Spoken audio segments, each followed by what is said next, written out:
नमस्कार, मैं विनोद कुमार गुप्ता इंडिया को जानो यूट्यूब चैनल में आपका हार्दिक स्वागत करता हूं। आज के इस वीडियो में हम जनगणना 2011 से संबंधित महत्वपूर्ण प्रश्नों पर बात करेंगे, क्योंकि जनगणना से रिलेटेड बहुत सारे क्वेश्चंस यूपीएससी, यूपीपीसीएस और बहुत सारे एग्ज़ाम्स में पूछे जाते हैं।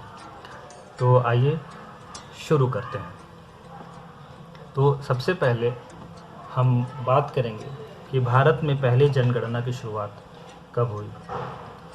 तो भारत में जनगणना की शुरुआत 1872 में लॉर्ड मेयो के कार्यकाल में हुई थी।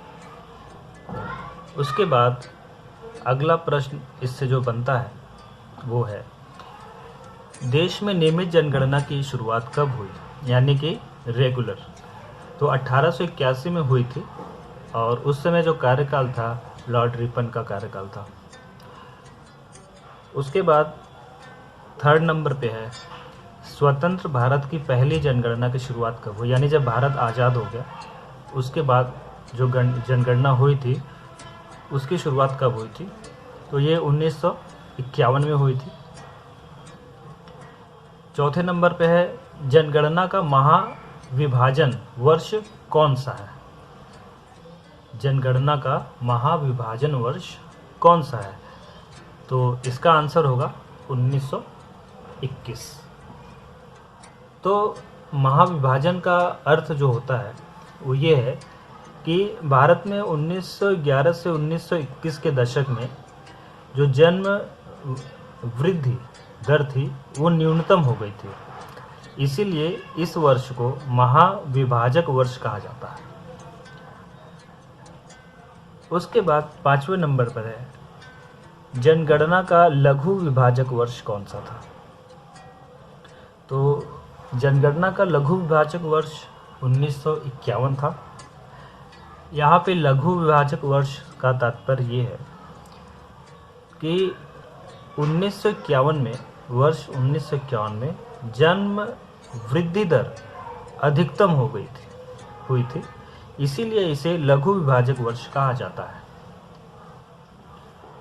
छठे नंबर पर है, जनगणना की अवधि कितनी होती है, यानी कितने साल पर होता है। तो यह प्रत्येक 10 वर्ष की अवधि पर होता है। सातवें नंबर पर है, 2011 की जनगणना का क्रम क्या था। तो देश की 15वीं तथा स्वतंत्र भारत की 7वीं, यानी पूरे देश का अगर गिने, यानी स्वतंत्रता से पहले का, तो 15वीं होगा, और जब भारत आज़ाद हो गया उसके बाद से अगर गिने तो 7वीं होगा। 8वें पर है, 2011 की जनगणना का आदर्श वाक्य क्या था।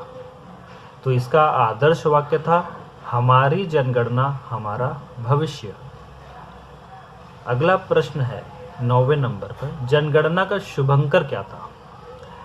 तो प्रगणक शिक्षिका जनगणना का शुभंकर था।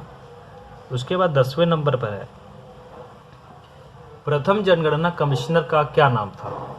तो प्रथम जनगणना कमिश्नर का नाम डब्ल्यू प्लाउडेन था। 11वें नंबर पर है, स्वतंत्र भारत के पहले जनगणना आयुक्त का क्या नाम था। आंसर होगा R.A. गोपालाचारी। इनका कार्यकाल 1949 से 1953 तक था। फिर 12वां प्रश्न आ सकता है इस तरह से, पहली बार जाति आधारित जनगणना कब हुई थी, यानी इससे पहले जो जनगणना होती थी वो जाति आधारित नहीं थी। तो जाति आधारित जनगणना 1931 से शुरू हुई थी, यानी पहली बार 1931 में हुआ था। उसके बाद 13वां प्रश्न है, विश्व जनसंख्या दिवस कब मनाया जाता है। इसका आंसर होगा 11 जुलाई। 14वां क्वेश्चन है, भारत में विश्व जनसंख्या का भाग कितना है, यानी पूरे वर्ल्ड में अगर देखें, पूरे वर्ल्ड की जनसंख्या के हिसाब से, तो उसमें भारत की हिस्सेदारी कितनी है। तो वो 17.5% की है। फिर 15वां क्वेश्चन है, भारत की कुल जनसंख्या यानी वर्तमान जनसंख्या कितनी है।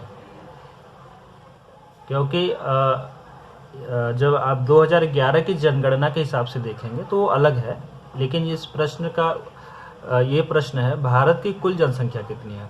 तो भारत की कुल जनसंख्या 138 करोड़ है। तो दोस्तों आज इस वीडियो में मैंने आपको जनसंख्या 2011 से संबंधित कुछ महत्वपूर्ण प्रश्न के बारे में बताया है। ये प्रश्न बार बार आते हैं। अगले वीडियो में हम जनसंख्या से रिलेटेड और भी बहुत सारे क्वेश्चंस के बारे में बात करेंगे, और आपसे उम्मीद करते हैं आप इस वीडियो को शेयर करें, चैनल को सब्सक्राइब करें और बेल आइकन को ज़रूर दबाएं, लाइक ज़रूर करें। धन्यवाद।